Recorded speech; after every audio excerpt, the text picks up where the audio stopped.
A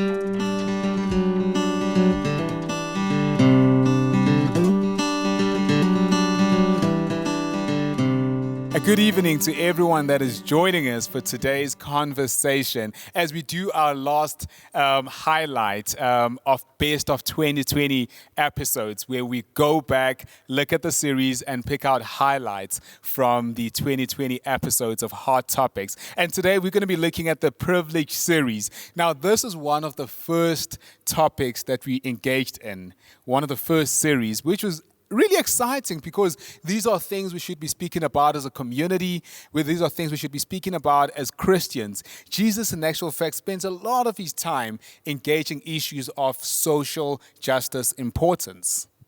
Definitely. And it's something that is so prevalent in our society. And it's something that we speak about as groups. And when we socialize, we speak about these things. But it's not necessarily something that's so easily found within church circles that people are willing to engage it.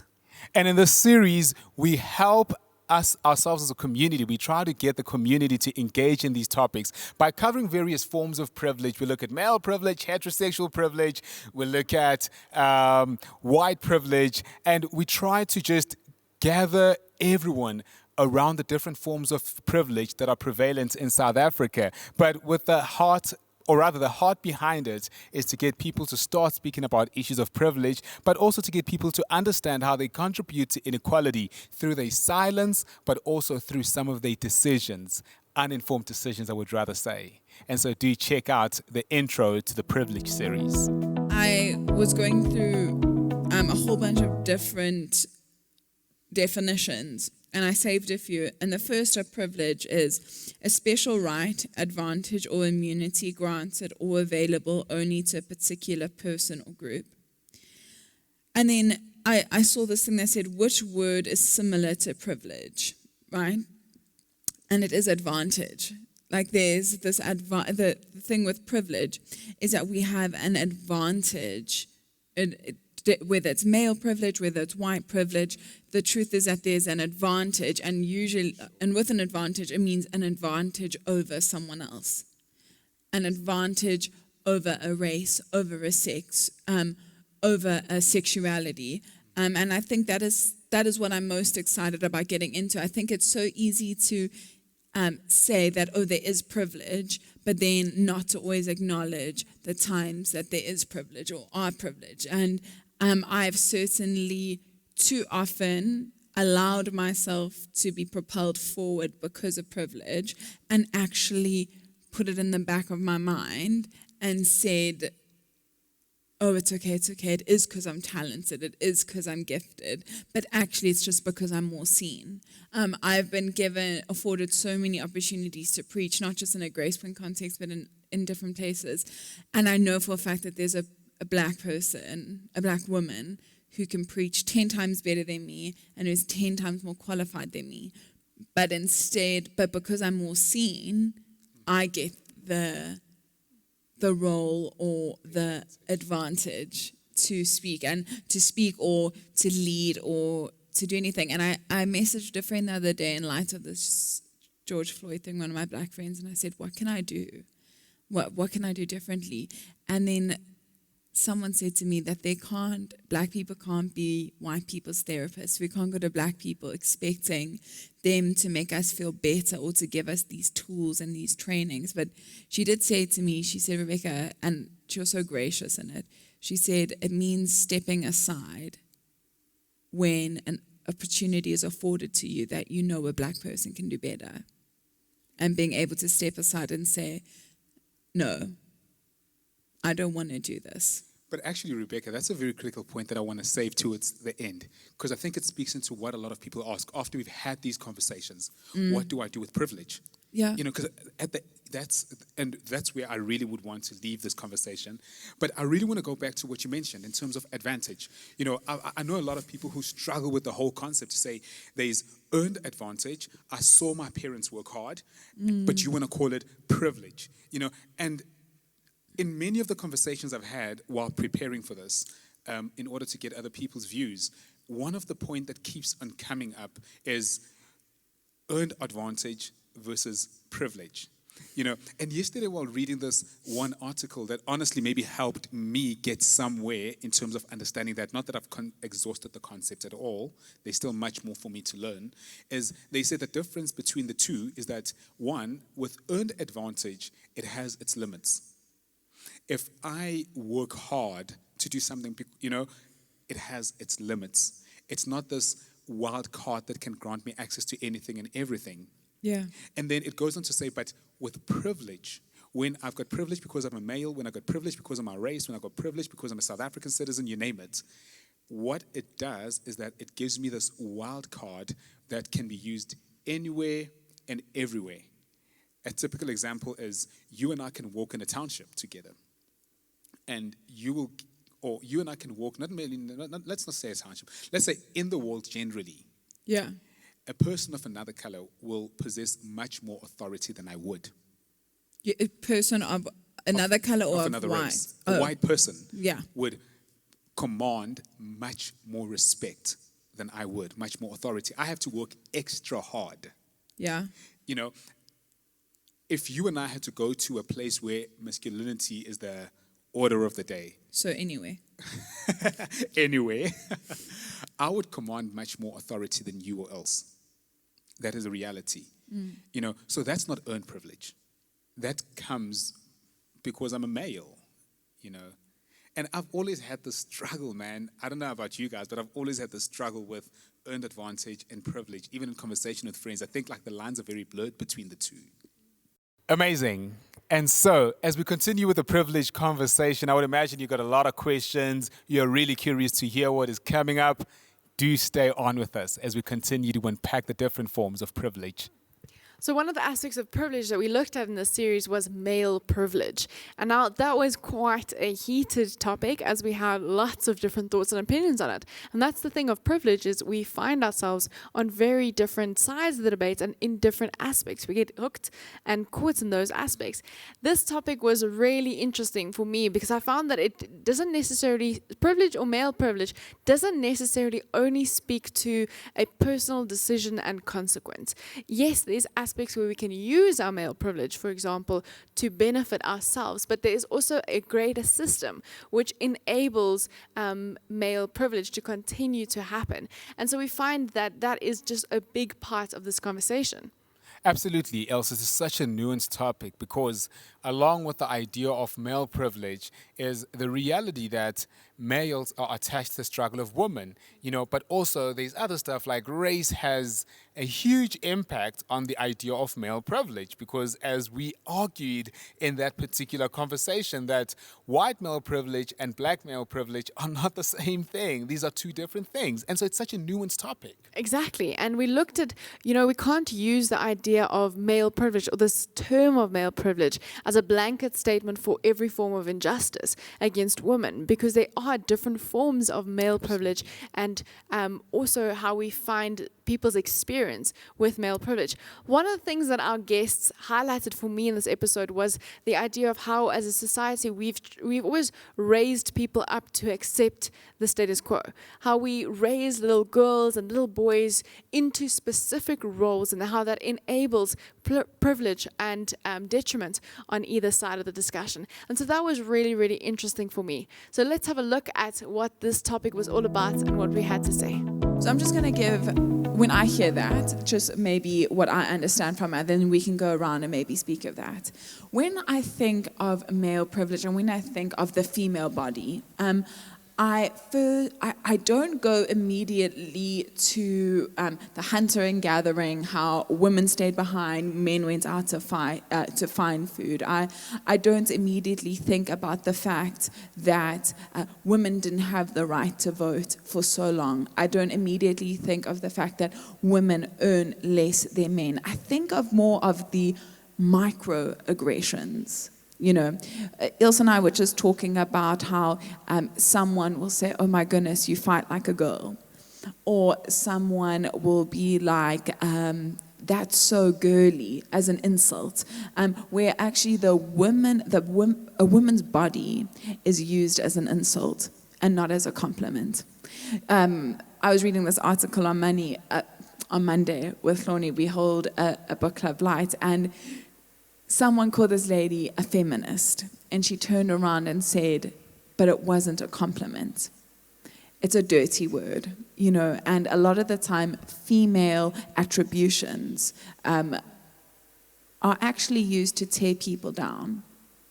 Don't cry like a little girl. And that's more what I think of when I'm thinking of male privilege, and which is a privilege in itself, because we have people all over the globe who are experiencing it on a violent level. Also in South Africa with our gender-based violence. But that's what I first think of, is these microaggressions that chip away at the female body. So Sia, could you start maybe with your experience, maybe not experience, but your understanding of male privilege in a modern society? I think it all boils down to how boys are conditioned and raised. From a very young age, boys are conditioned into the idea of their own supremacy. We're conditioned into a superiority role that then which is anchored in all forms of society. I mean, it is emphasized everywhere. You look at popular music, you look at pop culture, all of the sort of media depictions of what is acceptable from boys and what is not acceptable. And again, like you said, the fact that many a times there's so much subliminal messaging that says to boys that you are entitled to power. And the unfortunate thing about that entitlement to power is that the world we live in, sadly, does not give little boys power as they grow up. And one of the issues that happens then is that because now there is for a long time you've been told that you are entitled to power, and your experience is saying now, hang on, I'm not getting this power. And one of the ways in which we are socialized is this idea that you as a man must always show force, violence. So at the first sight of any disagreement, the best way, the only acceptable way for you as a man to express yourself is either through aggression. Actually, only through aggression. You are only allowed to express anger.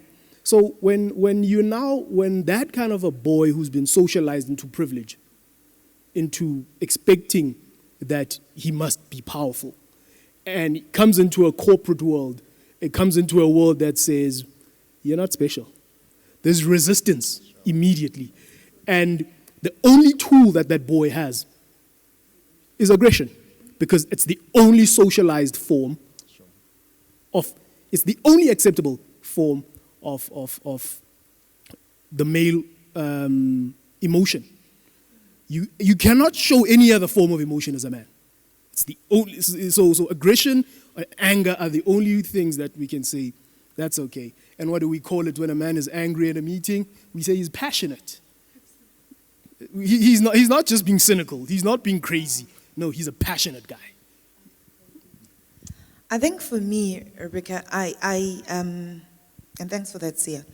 For me, I think in the modern day environment, I'm one of those people who someone called me a feminist the other day, and I was like, no, I'm not. I'm just stating what I think is right. And I think it starts off, as both of you have said, in how little girls and little boys are conditioned. I'm one of those people, my friends know, of course I will every now and again, but I intentionally don't buy my friends' daughters tea sets and dolls, because I'm like, no, you are going to be an engineer, you're going to be a doctor, you're going to be an actuary, you're going to be an accountant, you're going to be whatever. Purely because I think it's exactly that point to then sort of say we start unintentionally conditioning our minds that there are certain roles we're more suited to, purely because of our gender. And I think, for me, it's being intentional in how we start conditioning our minds and those little girls that are in our, environments. Because I also find, and I had this discussion with somebody the other day, where I asked, so this notion of male privilege and that you are superior, how does it affect boys or men who are actually sensitive, who now must suppress who they are so that, they fulfill this, this notion. So I do think in the modern day, we really, our age or our generation has, the information's been filled in there, and it gets the case of tossing out what we don't want, but we need to now be intentional about the messaging we give to the younger ones. Yeah, and I think it's so important what both of you have said. I have personally said to my brother and to other males, man up, or don't cry, And I'm not going to lie to you, I get uncomfortable around men who cry. And I've had to do some introspective work as to why that is. And that's because we've been conditioned in society that women cry, women show emotion, and men are just almost meant to carry this invisible emotional thing. But not to, I think those are two separate issues, but they're important issues, and that we, as society, we need to raise our kids differently. We need to raise our women differently, and we need to raise men differently, because this whole stronger, better thing is just not true anymore. 100%. I think you've raised very valid points around parenting and how we've conditioned our society. And I think another side of it is, if we look at the definition of privilege, it's the unearned advantages. So by virtue of that definition, then male privilege would be the advantages that men then get simply because they're male. And that's not to deny that men have hardship. It's not to deny that they don't have, and that they're not oppressed in other senses, because our identity is more than just our gender. There's so many aspects of identity, and so we can face privilege on one aspect of identity, and we can find oppression on another aspect. But simply like women are often then, because men have these advantages that they have, because they are men, women have the opposite, which is the oppression side of it. Women are conditioned by society to submit. It's always been, growing up, I think a lot of women experience that it's a case of, if you were to, for example, go to your mom and ask her for something, some households would be, go ask your dad. Go ask your dad. Okay? Why must I go ask my dad, I understand there's a lot of things around parents should be in agreement with how they raise their children, and that's an aspect of the conversation. But when this motivation or the idea behind go ask your dad is because he's the head of the household, he has the final say, that's problematic. And so we need to kind of deconstruct our ideas around male and female roles as well. Thank you. So when I think of privilege, I really wish we had not had a week between last week and this week, when, which gave one an opportunity to really internalize some of these things. But when I think about the whole idea of male privilege, there is a part of me that sometimes wants to problematize it. Because as one, I think male privilege is a very blanket statement when there are different forms of males. Sia, for instance, I think it was last week you spoke about this hierarchy, this hierarchy that even Fanon even speaks of, how society has been constructed, and you've got the white male. We're not sure what's in between as to how when society plays out, whether it's the white female or the black male. There are instances where as a black male, I feel like I've been given this thing of male privilege, but it's an incomplete package.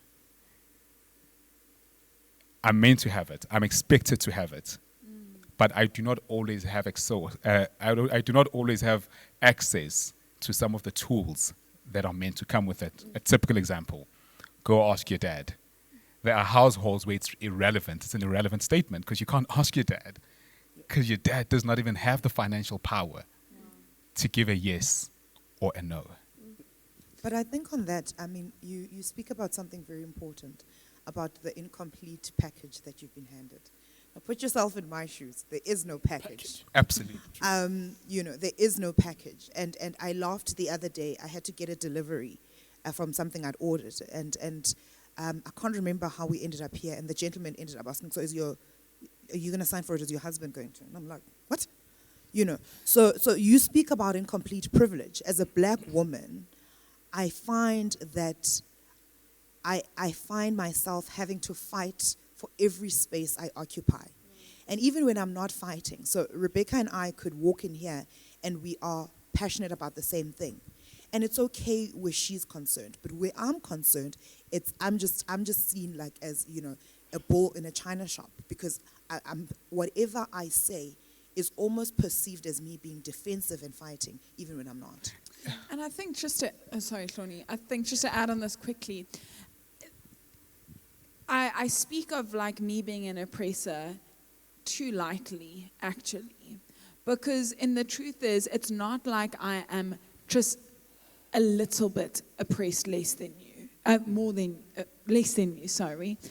There's actually a massive gap between you and I, where we're both women, okay, and we face some similar battles.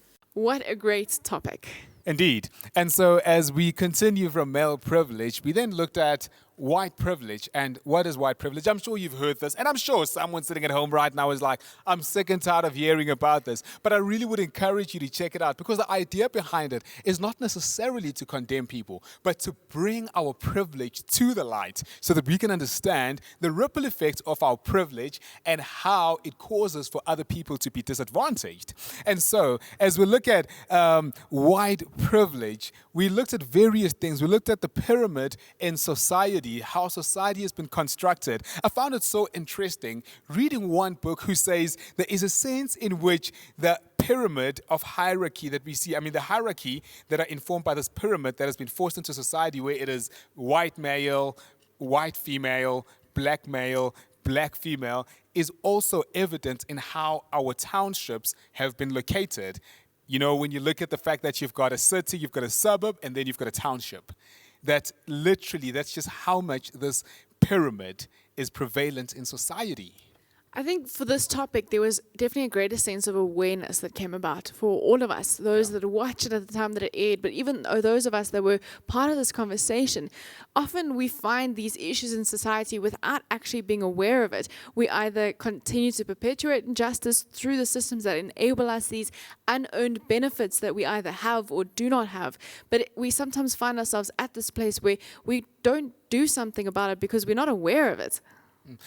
Absolutely, we're not aware of it, and because of that, we continue to perpetuate these injustices. Now, in this particular conversation, Farai then brings in her own experience and some of the things that that made it difficult for her to thrive as she should rightfully thrive as a qualified person in the area that she works in. She says because she's a black female, there are things she cannot access. Because she's a black female, there are times when someone is chosen over her. And in order to understand the impacts of privilege, we need to understand the role of the black female, that they are at the bottom. And hence, if you look around on our roads, on our streets, in as much as there are various people who are struggling, but the one person that you will definitely see selling mealie meal is a black female, and that is the position, that is how privilege has positioned the black female in society. And so Farai gives us her experience as a black female, having to take second best from the table, having to take the leftovers from the table, even though she is rightfully qualified and should be thriving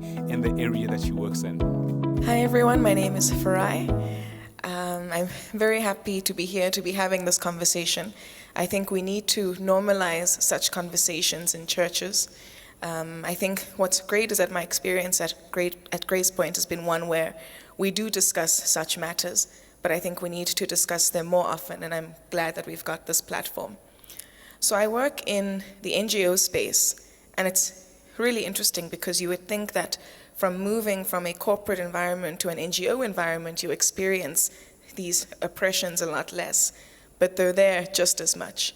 And I'll just share two examples of how I've experienced white privilege in the NGO space. The first is that for people of color who are high up in the NGO space, you must have a master's minimum, a PhD at best. But your white colleagues have a basic BSc, a basic engineering degree. But we have to have the master's and the PhD to be on the same level. And that is constantly the experience. I've reported to white men where I know I'm smarter, I know I'm more qualified, but because I am black and I'm a woman and I'm young, then I have to work 5 times as hard to get half the recognition. The second experience I've had of white privilege within the NGO space, particularly, is when I overheard a conversation between some colleagues who were like, but why do we have to ensure that our management and our board is racially transformed? We're helping these blacks anyway. And those are the sort of conversations that are happening, not just in corporates where people think a lot of the evils are, but even within the NGO space. And that's meant to be the space that is doing good because it's the right thing to do. But yet you still have conversations about like, wait, but why must we transform our board? We should get BEE points anyway. We're in the townships helping blacks. Meanwhile, the director's not in the townships. He's in his fancy office, and the rest of the employees who are black are there doing the work. So I think it's an interesting conversation to have because white privilege manifests everywhere. It manifests in the NGO space, it manifests in corporates, it manifests in churches, it manifests in friendships, in the workplace. And for me, just one more thing to say about this conversation in church, but it's that for anyone who calls themselves a believer or a Christian, for as long as justice is not a priority of yours, then I think you need to reevaluate the God that you serve. And I say that because we know that God is a God of justice, a God of equality, a God of peace. And if your God is telling you that you must continue to treat others like they are inferior to you, then I don't think you're in the right religion. No, absolutely, man. I think Farai mentioned something very important when we started off.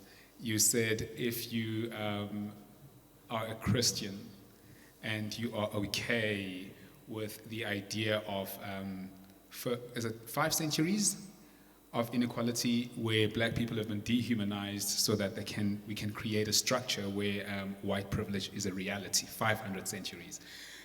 500 years plus. You said then you need to really go back and check. Do you want to unpack that? Because I really want to take us to a place where we say, okay, cool, there's someone watching at home right now who says, I genuinely struggle with racism. Okay. I think to answer that, we can unpack it in different ways.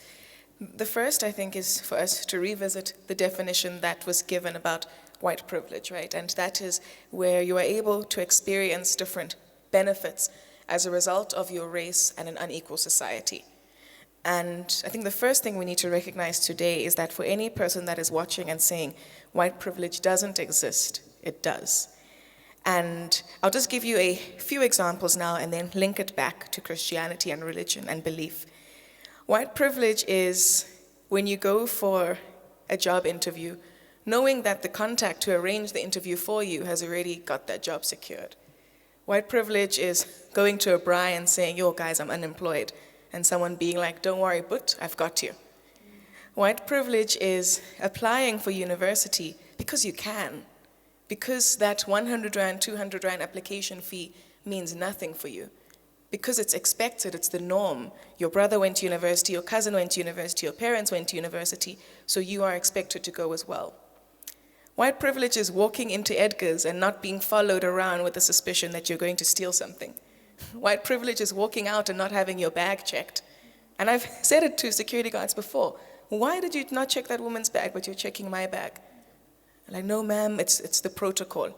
But then your protocol is racist. White privilege it manifests itself everywhere. It's having a job while having a basic degree, yet you work with black people who have 3 master's degrees. White privilege is knowing that you don't even have to study further. You're going to be CEO of your dad's company really, really soon. White privilege is your first job is a manager level, but my first job is basic entry level, where I still have to prove myself. White privilege is sitting in church and being able to give offering willy-nilly because you don't have that many dependents. You've got generational wealth to back you up. Yet you see your black fellow church giver next to you who's like, yo, but I don't know if I can give this $20. I know I must, but I don't know if I can. White privilege is being able to step out of conversations about race. White privilege is watching a protest and being like, oh, but why are these people protesting? White privilege is watching something happen and being like, oh, but they mustn't burn the buildings. Not realizing what is the context behind that. When people's voices have been oppressed for so long, they must do whatever they can to be heard. And if it means to burn down a building, then so be it. But instead of looking at what is burning down, look at what is burning within these people protesting that has got them to act this way. White privilege is going to a protest with the sign saying Black Lives Matter, but going back to problematic behavior. White privilege is going to a braai and not once having a conversation about race. When Black people go to braais, we talk about race because it affects us every single day. We talk about the different issues that we face because it affects us. And I could go on and on and on about the examples of white privilege. And I just share a few to show you that it manifests everywhere. One more to highlight. White privilege is being able to be in school and not being told that, oh no, you have to change your hair. Oh no, you can't have dreads, you can't have an afro, you can't have this or that. White privilege is the school policy saying that your hair texture is okay, but my hair texture is a problem. And we see that everywhere. We see white privilege manifest itself in every single space. And so to bring it back to religion, and rather the word belief, for myself personally, I have grappled a lot with Christianity and privilege and race. And it was exacerbated by my experience at Stellenbosch, where your churches had a fundamental role in advancing racism on Black people. The NG Kerk is renowned for the role that they had. Just recently, they were like, okay, LGBT is fine. Just recently, but yet played a monumental part in dividing our society, in ensuring that Black people were treated as second-class citizens. The scary thing is that when I was at university, the church was still advancing those ideals. So when I went to university, despite coming from a Christian household, I stopped going to church. And I stopped going to church because I was like, but this is not the God that my parents raised me to serve. This is not the God that I should serve. How can you go to a church where a preacher is actively talking about how multiracial couples are wrong, how cows wouldn't breed with donkeys, so why must Black people and white people breed? How can you go to a church where the pastor is actively denouncing protests that are fighting against the exclusion of Black students? And he's like, no, but we all had to work hard. We've all had to work hard to get here. How can you go to church when at the very church you are going to, they are highlighting the rich history of the university, but not acknowledging the role that this university played in constructing apartheid? So I just stopped going to church because I was like, I can't believe in this God anymore. And once I got back home, my mom said to me, you have to go to church. If you're under my roof, you must go to church. Mama Penny was there. And I remember not being happy with it, but going anyway. And as I attended church, trying to reconstruct what God is, and trying to understand, I mean, you'll hear a lot of passages by different African authors who will say, before the missionaries got here, the Africans had the land and they had the Bible. When they left, they had the land and the Africans had the Bible.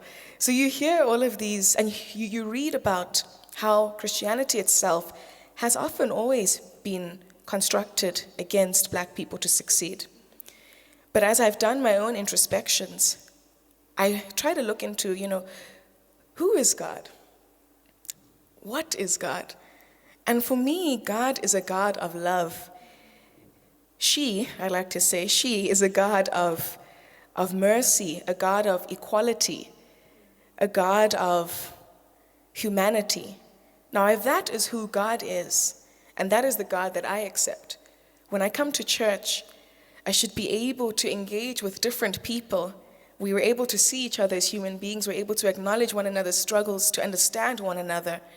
And where if I, as a person of color and as a woman, I'm telling you about the struggles I'm facing, as a fellow churchgoer who believes in the same God of equality and mercy and compassion, it's important that you listen to me, but not only listen, take action with me. And I think that I've met so many Christians who would just sit on the sidelines instead of doing something about it.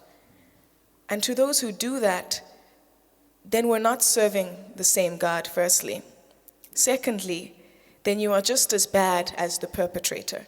when you sit on the sidelines and do nothing in the face of injustice, you yourself are just exactly the same as that source of evil. And the last thing I want to say is that for those who see themselves as Christians, I believe our God is a God of action, a God of mercy, and a God of justice. So do something about the injustices that you see. And you have a choice to whether you want to be an accomplice or you want to be an ally. If you are an accomplice, it means you're unreliable. It means you can wake up one day and be like, Black Lives Matter, wake up the next day and be like, yo, I don't have energy to fight today. Sorry, guys, you're on your own. All lives matter. But if you are an ally, if you are an ally, you do that. If you are an accomplice, it means that you are committed to fighting for justice. You are committed to being there to watch the advancement of people. And I'll tell you now that I won't rest until we live in a society where every single person is just welcomed and happy for who they are. Whether you are Black, whether you are part of the LGBTIQA plus communities, whether you are Islamic, every single person in our society should be embraced for who they are. Now, that was amazing, man. I think that could become a TED Talk on its own. Yeah, it was really, really great. Another one of these topics that we looked at that was so interesting for me, because we often don't even realize it, is heterosexual privilege. Yes, there is such a thing as heterosexual privilege. There might be some people in watching and originally watching that actually go, wait, I've never thought about this. I must be honest, I don't know if I really did before this conversation. And it was so interesting to hear from the perspective of different sexual orientations of how they've experienced this privilege or lack of privilege in the society. Absolutely. There is a sense in which society does afford heterosexual people privilege over people who come from the community, people who rather identify with the community. I remember one of the things I came across while preparing for that particular conversation was the reality of never having to come out to my parents. I've never had to say to my parents, Mom and Dad, sit down, I've got a conversation that we need to have. I am heterosexual. But homosexual, society is structured in such a way that people who identify as homosexual have to have that moment when they come out, and it's never an easy moment. So another part of the conversation that really stood out for me was the idea of identity and how we like to take an aspect of someone's identity and fixate on it. Anele and Tando really shared about how they had struggled with finding a place within their community, especially within the church, because of one aspect of identity that was fixated on within their church spaces, and how they really have to fight for a sense of belonging in the church. It really hit home for me in this conversation, and we saw how something as, one-sided as sexuality really impacts more than just your engagement with people, but also your spirituality and a sense of belonging within the community. And so let's have a look at Tando and Anele's story as our guests and how we shared and spoke about this topic. And I also believe I'm pro-choice. So if a person feels comfortable in who they are and who they choose and how they choose to express themselves, then I am for that. So I wouldn't really say there is a specific definition to it. However, it is defined as preferred, who you prefer to date, or who you were born to date, as people would say it. So yeah, that's it. I think for me, no, I don't think there's any order to that. The way in which we talk or do sexuality is different from me. One, I think society has a definition of gender.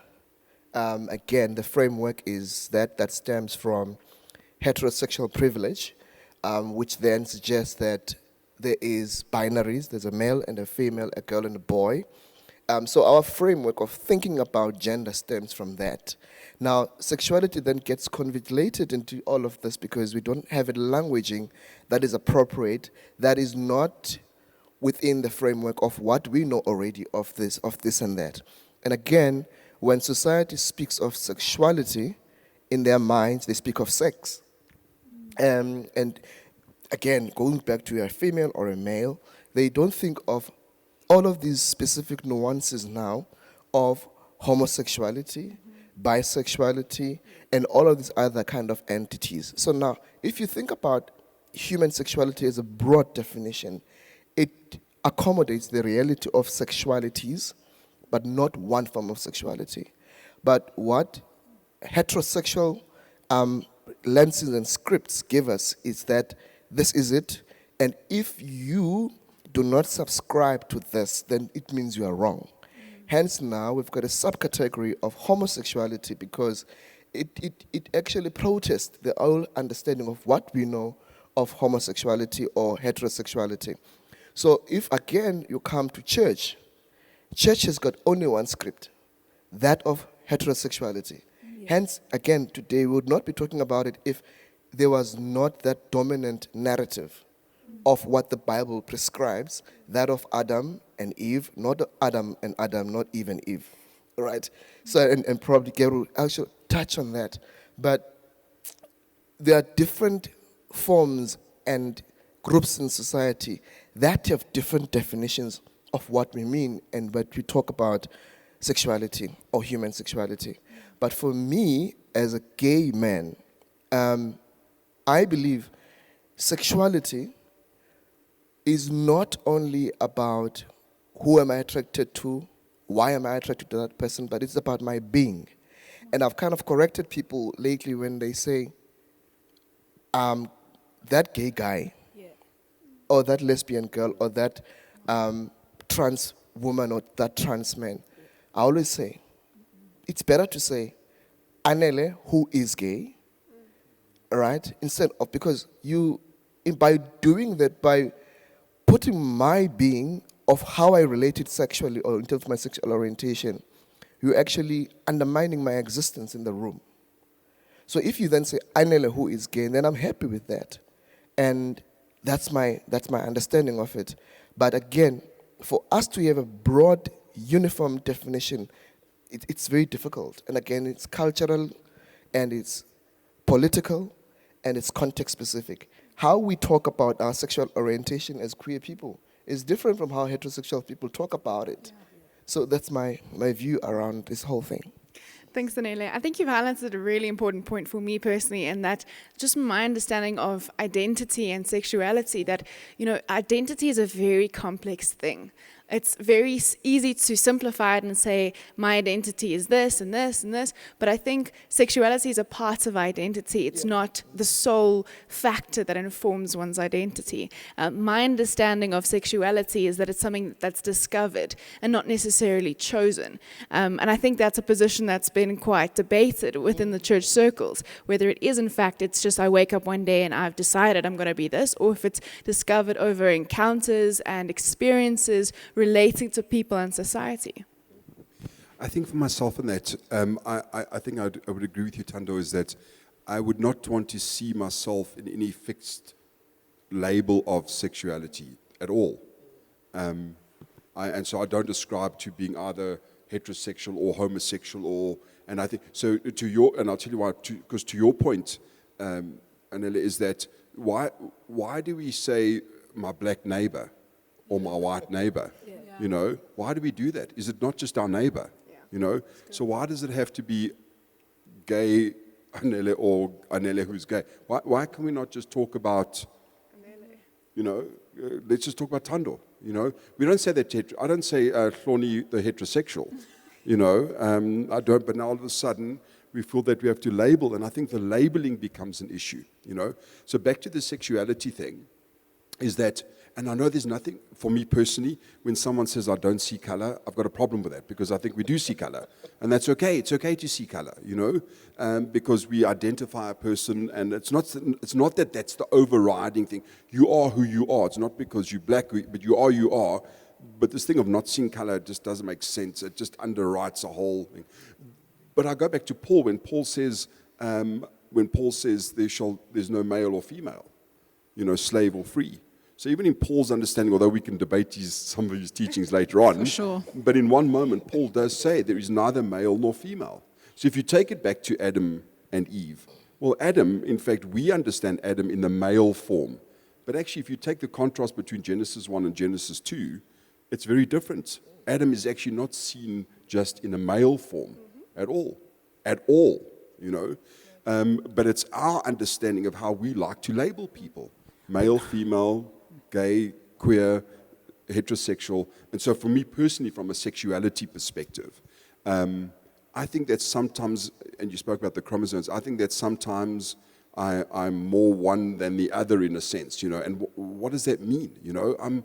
I just, sexuality for me, as you said, Tanda, for me is actually fluid. And not about, and I'm not talking about dating someone or sleeping with someone or something. I'm not talking about that. I'm talking about sexuality. How do you even begin to frame that? I'm more than just a male. So, with all of this in light of everything that we've just spoke about, what has made it difficult then for the church to even land itself in terms of sexuality? What makes it difficult for the church to understand that sexuality does not inform our identity? And what makes it difficult for the church to create a space where people, as they express themselves on any given day, to feel as though they're included? Man, oh man, was not that a great conversation, just hearing Anele and Tando teach us more around heterosexual privilege and some of the stuff they have to navigate, because of their sexual orientation. And so as you continue to wrestle with some of the things that have been raised in today's episode, I just want to encourage you that if you want to see or hear more around the privilege conversation, please do check it out on our different platforms. That is on Facebook and on YouTube. You'll find full episodes of the different stuff that we've covered today. But even more importantly, do feel free to inbox us if you want to give us a ring or you want to pop around for coffee just to hear where we're coming from and what inspired us to take on such a radical journey. Man, please do come through, because we're also not there. That is the whole point. We are also journeying. We're trying to understand these things, but we also want to contribute to a society becoming a better place for all people. So please do engage us and journey with us. But even more importantly, please do press the like button, recommend the video, subscribe to our different platforms, share it with friends and family, help us get the word out there. It is important that the message gets to more people, reaches more people.